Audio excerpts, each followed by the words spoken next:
Oh God, Merry Christmas again. Yeah, I know I already said it this morning. I told you to go enjoy your families. I told you to turn off the screens. And honestly, I meant to do the same. I was sitting there with a glass of wine trying to ignore the markets for 12 hours. But I would not be turning this camera back on right now if this weren't an emergency. I need you to put down the eggnog for a few minutes. I need you to step away from the noise and look at the hard data that just landed on my desk from the other side of the world. The Chinese silver market just screamed a warning that is impossible to ignore. This isn't a chart guess.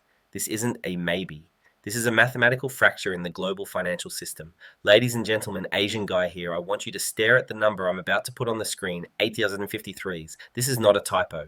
This is not a clickbait thumbnail. This is the real verified price of physical silver in Shanghai right now. More precisely, this is the settlement price for the Shanghai Futures Exchange SHFE front month contract A2601, which closed at 18,145 yuan per kilogram right before their holiday break. I'll link the source in the description if I remember. Now pull up your broker app in the US and look at the price there, 71 to 80 dollars. Do you see the problem? That's a $927 per ounce difference. In professional trading, we don't call that a spread. We call that a broken market. And I know the skeptics are watching. I know the trolls are already typing Asian guy. You're just inventing numbers. So let's do the math together. Get your calculator out. I'm using the official SHFE settlement data and the current USD-CNY exchange rate of 7.06. Step 1, take the Shanghai price 18,145 yuan per kilogram. Step 2, convert it to US dollars, 18,145, 7.66 is to 589.92 per kilogram. Step 3, convert kilograms to troy ounces because silver is measured in troy ounces, not standard ounces, not 35, and there are 32. 15 ounces in a kilo. Step 4, 2 divided by 32 life equals $80.55 per ounce. The math is undeniable. So here's what that means in plain English. The largest manufacturing economy on Earth, the country that actually consumes silver to build solar panels and EVs, is valuing the metal at around $80. Meanwhile, the paper market in New York, where bankers trade digital promises, is pretending the price is $71. Now, why is that terrifying for the banks? Because in a normal, healthy market, a gap like this doesn't survive. If silver is $9 cheaper in New York, then every bank, hedge fund, and algorithm on the planet should be buying in New York, flying the metal to Shanghai, and selling it for a risk-free $9 profit. That's called arbitrage. It's the gravity that keeps global prices glued together. Normally, the spread is 50 cents, maybe a dollar in extreme volatility. But 920 cents means the gravity is gone. That means the arbitrage mechanism has snapped. So why aren't the banks closing the gap? Why aren't they buying the cheap silver in New York? There is only one logical explanation: they can't. They can't move the metal because the metal in New York either isn't there to be moved or the logistics chain has collapsed under the weight of Eastern demand. We are watching a market where the paper price and the physical price have officially divorced. And that brings me to why I interrupted your Christmas. Tomorrow morning, the US markets reopen for what we call Ghost Week, the low volume illiquid trading days between Christmas and New Year's. You've got a market with near zero liquidity in New York, and you've got a $9 vacuum pulling the price upward towards Shanghai. Nature hates a vacuum. That gap has to close. And since China isn't going to lower their price when they have a shortage, New York has to rise. We are staring down the barrel of a massive gap up when the algorithms wake up and realize just how mispriced they are. Now, let me explain why this premium exploded in the first place. We have reports pointing at specific industrial sectors in China, solar and EV, that are panic hoarding metal regardless of price. Why would China pay $9 above the global spot price? Why aren't they waiting for a dip? Why are they panic buying at all-time highs? If this were a speculative mania like GameStop or crypto, the buyers would be retail traders chasing a chart. But the volume we're seeing on the Shanghai Futures Exchange is not coming from retail accounts. It's coming from commercial hedging accounts. The whale buying silver in China right now is not a hedge fund. It's not a bank. It's the factory floor. We are witnessing an industrial run on the bank. And unlike a financial run where you just want your cash back, an industrial run is life or death. If you don't get your metal, your factory shuts, your workers go home, your company dies. That's why they're paying $80, because the alternative is zero. Start with the first driver, the one everybody talks about, but almost nobody understands at scale: solar photovoltaics. PV. China controls over 80% of the global solar panel manufacturing supply chain. For years, Western analysts repeated the same lullaby: don't worry about silver demand. Solar companies will thrift it away. They'll use copper. They'll reduce the silver paste. That story just died. I've got a report here from the China Photovoltaic Industry Association CPIA, released just before the holiday, showing that despite the high silver price, silver consumption per watt has stopped falling. They hit the thrifting wall. You can't cut silver content any further without sacrificing panel efficiency. And here's the kicker: TOPCon technology. The industry is rapidly shifting from the old PERC cells to the new TOPCon and 8JT cells. These high efficiency panels require 50% to 80% more silver than the old ones. So, at the exact moment global mine supply is flatlining the Chinese solar industry, just realize they need more silver per unit, not less. We're seeing verified reports from Jiangsu province, the heart of solar manufacturing, that factories are bypassing standard supply chains. They're not waiting for delivery from refiners. They're going straight to the Shanghai exchange and taking delivery of 15 key bars. They're melting down investment-grade bars to turn them into industrial paste. That is desperation. That is a sector realizing 2026 is going to be a year of famine, and they're eating everything in the cupboard before the year even starts. But if solar were the only engine, maybe the system could limp through.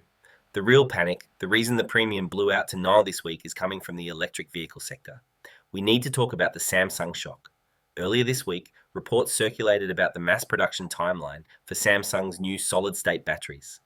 These batteries are a game-changer: 600-mile range, 9-minute charge time. But the anode isn't graphite, it's a silver carbon composite. The supply-side implications are horrifying. A standard EV uses about 20 to 50 grams of silver for contacts and switches. A solid-state EV uses up to 1 kilogram, 1,000 grams of silver. That's a 20x to 50x jump in silver consumption per car. Now connect that to China. China is the world's largest EV maker, BYD Seal NIO. Do you think they're going to let Samsung corner the market on next-gen battery tech? No. We're seeing massive block buys of silver originating from Shenzhen and Ningde, where CL is headquartered. These companies aren't building solid-state batteries today, but they are strategic hoarders. They understand that if they want to manufacture millions of these cars in 2027, they need to lock up the silver now. They're treating silver the way people treated lithium in 21, buying the entire mine supply before it even comes out of the ground. When BYD buys silver, they don't buy 5,000 ounces. They buy 5 million ounces, and they are price inelastic. They don't care if it's $70 or $80. They care about controlling the supply chain so they can crush competitors. So we have solar panic plus EV hoarding. What does that do to inventory? Look at Shanghai Futures Exchange SHF warehouse stocks. In 21, these warehouses held over 3,000 tons of silver as of the December 23rd close. Now they're down to less than 800 tons and falling fast. That's a 75% drawdown in visible inventory. And the registered warrants, the metal actually available for immediate delivery, are even lower, practically zero. That's why we're seeing backwardation. Backwardation is a fancy word that means I will pay you more for metal today than for metal next month. Usually futures prices are higher to cover storage. But right now in China, the spot price is trading meaningfully higher than the futures price. The factories are screaming, "Don't promise me metal in February. I don't believe you. Give it to me today." That backwardation is the heartbeat of a squeeze. It's the market admitting there is a physical shortage at the current price level. Now pan back to the West and look at the comics. The traders in New York are staring at charts. They're watching the dollar index. They're drawing Fibonacci retracements. They have no idea what's happening on the ground in Jiangsu. They treat silver like a currency. China understands silver is a strategic technology metal. The West is dumping paper silver at $71 because they think it's expensive. The East is buying physical silver at $80 because they know it's cheap compared to the cost of shutting down a gigafactory. This is the great wealth transfer. Every ounce sold on the comics at $71 is being sucked up, refined, and shipped into a Chinese warehouse where it will never ever be seen again. So what happens tomorrow morning when Ghost Week begins? You've got a New York market with zero liquidity. Bankers are skiing. Inventory is thin. Asahi drained 1.4 million ounces. You have a $9 gap with Shanghai. And now you know who's on the other side of the trade. It isn't a speculator, it's BYD.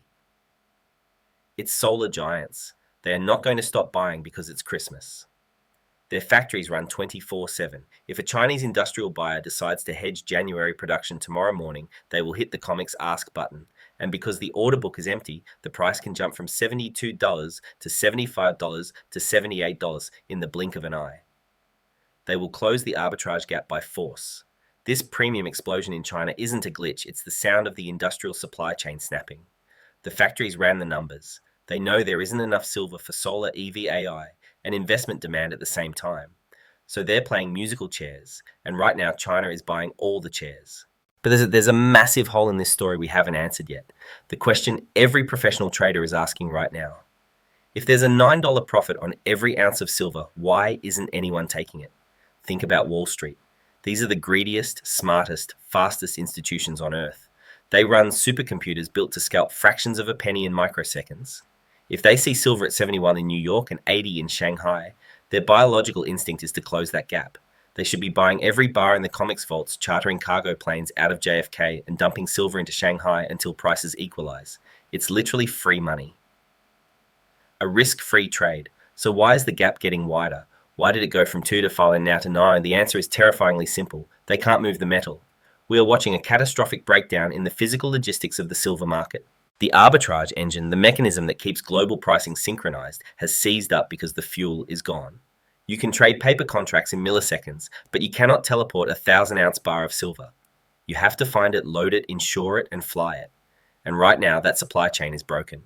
We've spoken to sources in the logistics industry, specifically those dealing with secure air freight out of London and New York, and they're reporting a complete blockade.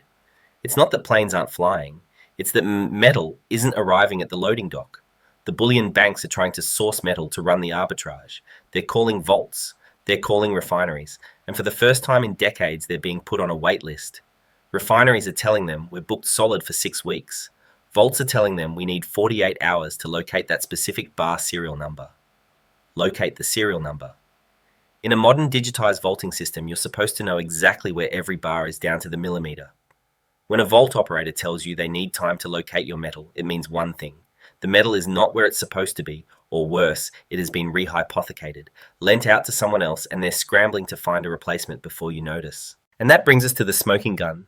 The hard data proving Western vaults are being drained of their last deliverable ounces. While everyone was distracted by holiday shopping, the COMEX released its inventory report for December 23rd. This is the last official data point we have before the Christmas break, and it is absolutely critical you understand what it says. In a single day, the Asahi Refining Vault in New York saw a withdrawal of over 1.4 million ounces from its registered category. Let me say that again, 1.4 million ounces vanished in 24 hours. Now, you have to understand the difference between eligible and registered. Eligible silver is just sitting there, maybe owned by a private collector or a family office. It's not automatically for sale, but registered silver is the lifeblood of the exchange, fully warranted, ready for immediate delivery to settle a futures contract, the for sale inventory of the entire market. When you see 44 million ounces leave the registered category at Asahi, plus another 600,000 ounces leave the JP Morgan vault, plus another 200,000 ounces leave the CNT vault, all in the same day, you are watching a bank run. You are watching smart money sprint for the exits. And these entities, and we strongly suspect they're linked to the Asian industrial buyers we talked about earlier, aren't playing the paper game. They aren't hedging.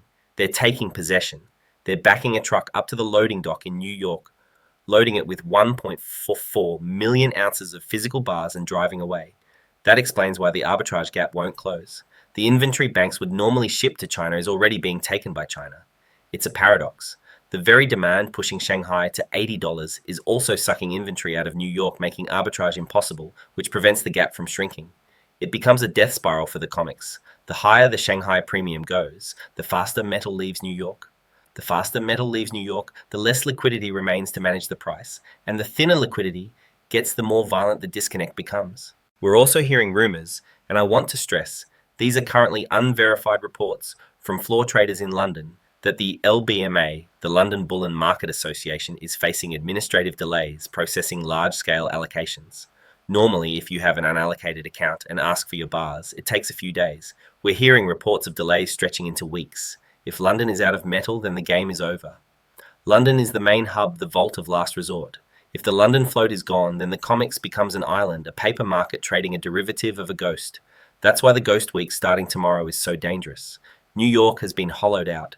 Registered inventory is plunging to historic lows. The float, the actually available metal, is razor thin. And tomorrow morning, the electronic markets turn back on. You have a non-incentive for anyone with physical metal to sell it in Shanghai. But there's no metal left to ship. So what happens if you can't ship metal to close the gap? The only variable left that can move is price. The New York paper price must rise to meet reality. It cannot stay at 71 while the physical world is transacting at $80. The math doesn't allow it. The banks are trapped. They are short paper contracts in New York, but they've lost control of the physical inventory. They're like a poker player who bet the house on a bluff and the other player just turned over a royal flush. The other player is China, and China isn't bluffing. They're taking the chips, they're taking the table, and they're taking the metal. We are witnessing the end of the paper price era. For 50 years, New York told the world what silver was worth. Today, that authority has been revoked. The price is being set on the loading docks of Shanghai, and New York is just a lagging indicator. Now we need to talk about tomorrow morning, December 26th.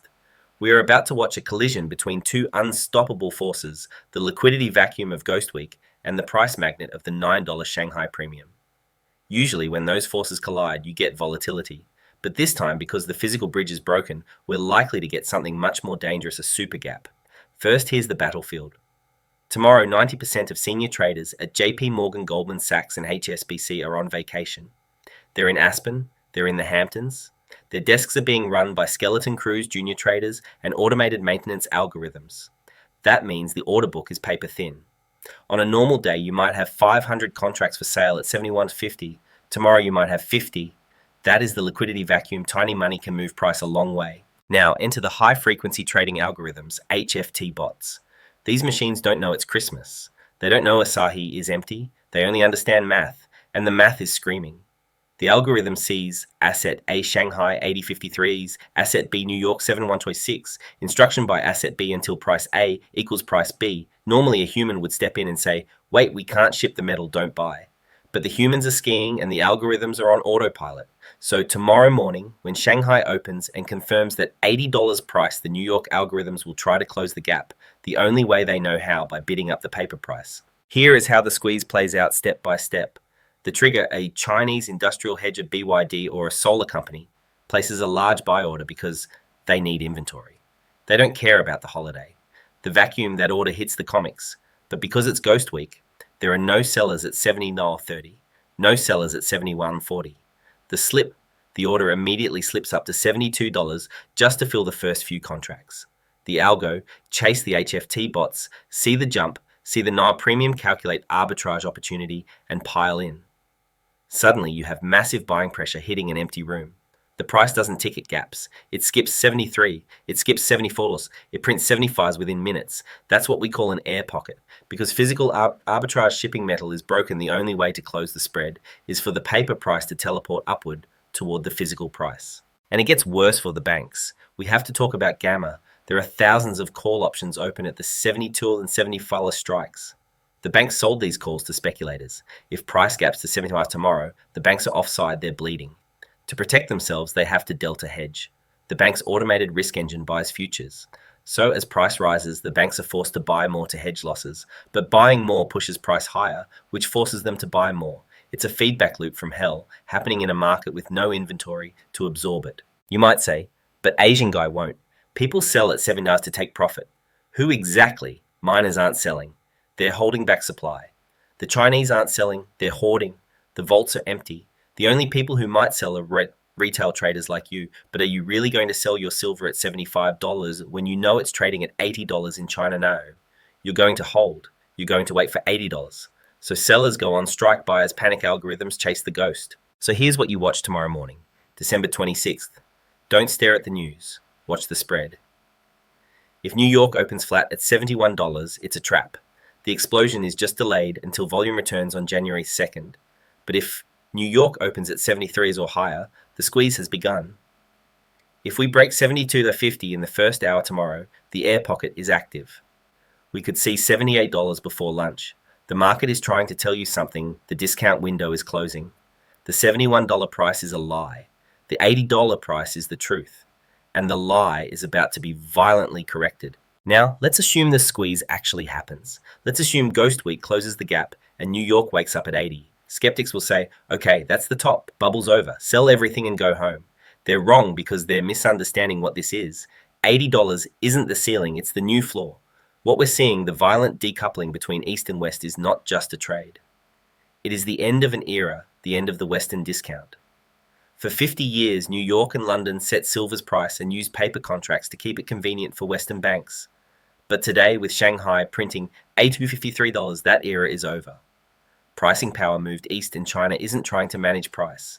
China is trying to secure metal. Once New York capitulates and matches $80, the suppression mechanism breaks permanently. To understand why price can go higher than $80, you need to understand the psychology of a CEO. For the last 30 years, global industry ran on just-in-time inventory.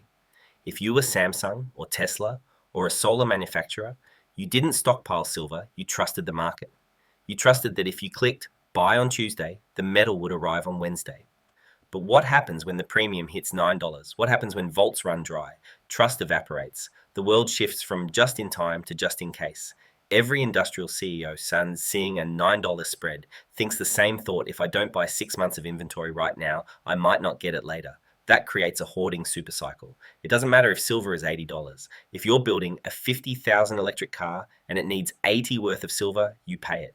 If silver goes to 150 and the car now needs 150 worth of silver, does demand die? No, because you just added $70 to a $50,000 product. It's irrelevant to the sticker price, but critical to function. Silver is inelastic, and in an inelastic market, when confidence breaks, the price doesn't just double, it adds a zero. Now consider the banks, the paper masters. Their whole game relied on one bluff: if you buy futures, we can deliver the metal. The $80 Shanghai price calls that bluff. If banks try to short silver at 80 to cap price, the arbitrage bots will buy the paper, take delivery, and ship it to China. The banks can't suppress anymore because they would instantly bleed physical metal. The cap is gone.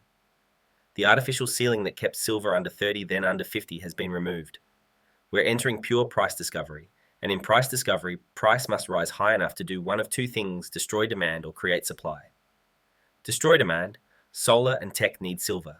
They can't just swap it out on command, so demand is sticky. Create supply. It takes 10 years to permit and build a new mine.